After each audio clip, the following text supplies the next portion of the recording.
爆黃花係好多家庭餐台上嘅常見嘅煲湯材料之一。爆黃花唔單止可以滿足我哋口腹之欲，仲有幫我哋調理身體機能嘅功用。正如《嶺南採藥錄》中記載，止血痛、理痰火咳嗽。大家好，我係謝生。呢一期嘅影片咧，我哋嚟講講爆黃花啦。爆黃花咧，一般喺夏秋期間採花嘅，然後咧我哋將佢縱向切開隔水蒸之後咧曬乾使用㗎。咁爆黃花喺唔同嘅地方咧，佢個名稱咧係有所唔同㗎。喺北京咧又叫三棱劍三角柱；喺海南咧又有兩種叫法。保亭咧稱之為龍桔花，三亞叫做爆黃冰。咁有啲地方咧又叫做爆黃花為番蓮花、番鬼蓮同埋亮天赤嘅。不過咧，由於爆黃花嘅花型比較大，甚至可以長達30厘米嘅，直徑可超過10厘米嘅，喺花類中咧就顯得格外大氣啦。所以咧，大多數人咧都稱之為咧爆黃花嘅。咁爆黃花佢原產於美洲、墨西哥同埋巴西一帶嘅，係典型嘅熱帶植物㗎。佢適應於一啲高濕、高溫以及係半陰嘅環境㗎。喺國外嘅名咧，佢又有意思為夜間開花嘅仙人掌。喺歐洲國家咧，係作為一個觀賞花嚟㗎。咁由於呢個爆黃花佢個生長力咧好強啊嘛，佢夏威夷、澳大利亞東部咧都有野生㗎。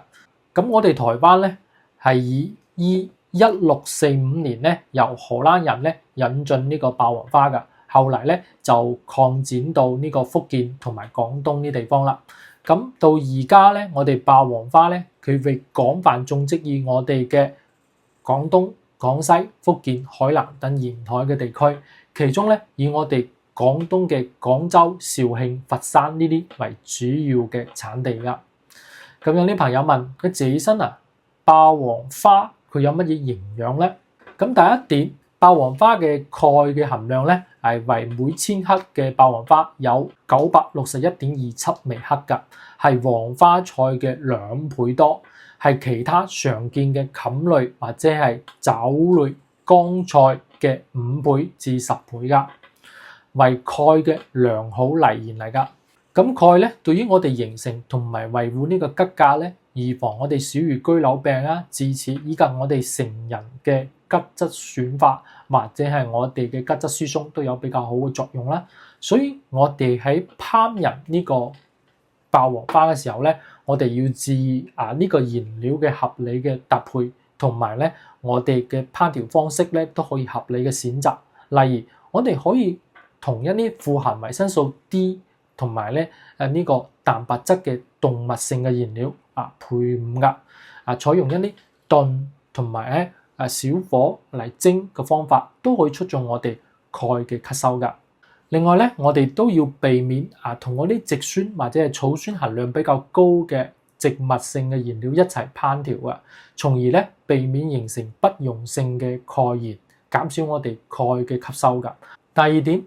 爆黃花中個磷嘅含量係比較高嘅，同黃花菜以及一啲菌類嘅原料差唔多。咁磷係我哋構成神經系統嘅重要成分有維持我哋體內酸鹼平衡嘅作用，而且都參與我哋一啲脂肪同埋糖嘅代謝㗎。第三點咧，爆黃花同埋黃花菜嘅蛋白質含量都唔高㗎。呢一點咧同大多數嘅蔬菜類嘅原料相同，因為咧。爆黃花咧，佢主要食嘅部位係花，而唔係呢個莖葉呢啲部位，所以咧爆黃花佢個粗纖維嘅含量係比較低嘅。呢啲係同大多數嘅蔬菜類原材料係唔同㗎。咁有啲朋友問自己身中醫如何認識爆黃花咧？首先咧，中醫認為咧爆黃花味甘性涼，入肺胃經嘅，佢有一個清熱痰、除積熱同埋理痰火嘅一個功效嘅。其實咧，爆黃花喺中醫藥裏邊咧，更多稱之為健花㗎。早喺《嶺南採藥錄》呢本書咧，就記載咗我哋爆黃花有理痰火吸收嘅一個作用，仲建議咧同埋豬肉煎湯服之嘅。正所謂止氣痛、理痰火吸收和豬肉煎湯服之㗎。可見古人咧早就飲起霸王花湯啦。咁中醫認為咧，霸王花嘅汁液咧潤脈甘甜，對於肺臟咧有比較好嘅滋養嘅作用㗎。而喺夏季咧，霸王花湯咧係生津解渴嘅好嘅選擇。咁炎夏汗出多嘅時候咧，我哋津液咧就外耗，佢一旦再有啲感冒咳嗽咧，就比較容易傷到我個肺陰㗎。喺呢個時候咧，我哋可以選擇呢個霸王花湯嘅。另外咧，霸王花本身咧，佢可以潤肺止咳嘅，對於中醫嘅熱型咳嗽咧，都係更加適合嘅。例如經常吸煙啊、長期吸啲痰係黃嘅，都不妨煮上霸王花豬骨湯嘅，加上一啲蜜棗同埋羅漢果一齊慢熬1個小時或者係2個小時，呢個湯味清輕湯甜滑，對於長期咧用煙喉或者係經常咧咽乾唔舒服都係有好處噶。另外咧，自身提醒大家，孕婦咧盡量係少食或者係唔食霸王花噶。從中醫角度嚟講，我哋霸王花比較寒涼，孕婦咧經常食霸王花咧，有可能會導致呢個下腹部疼痛，甚至嚴重嘅話咧，可能會增加流產嘅風險。尤其係孕早期嘅時候，要少食或者係唔好食霸王花啦。平時咧，孕婦喺飲食上咧，應該保持呢個均勻，多食一啲富含蛋白質、維他命同埋礦物質嘅嘢，例如瘦肉、蛋類、奶製品、新鮮蔬菜同埋水果。同時咧，我哋避免食用一啲辛辣、油膩、生冷嘅嘢，以免引起腸胃不適㗎。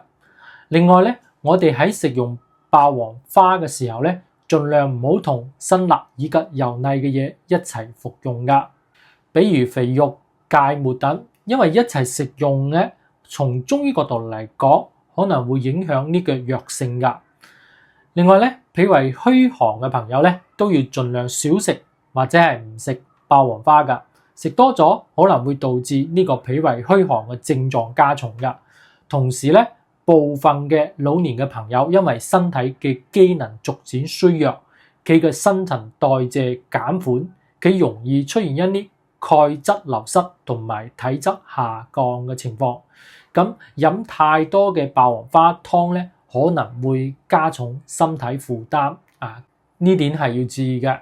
最後咧，霸王花係屬於中等嘌呤含量嘅食物，每100克咧大概含有75毫克左右嘅嘌呤，所以咧有高尿酸血症嘅朋友，可能喺食用咗太多霸王花之後咧，可能會增加體內尿酸嘅積累，加重病情㗎。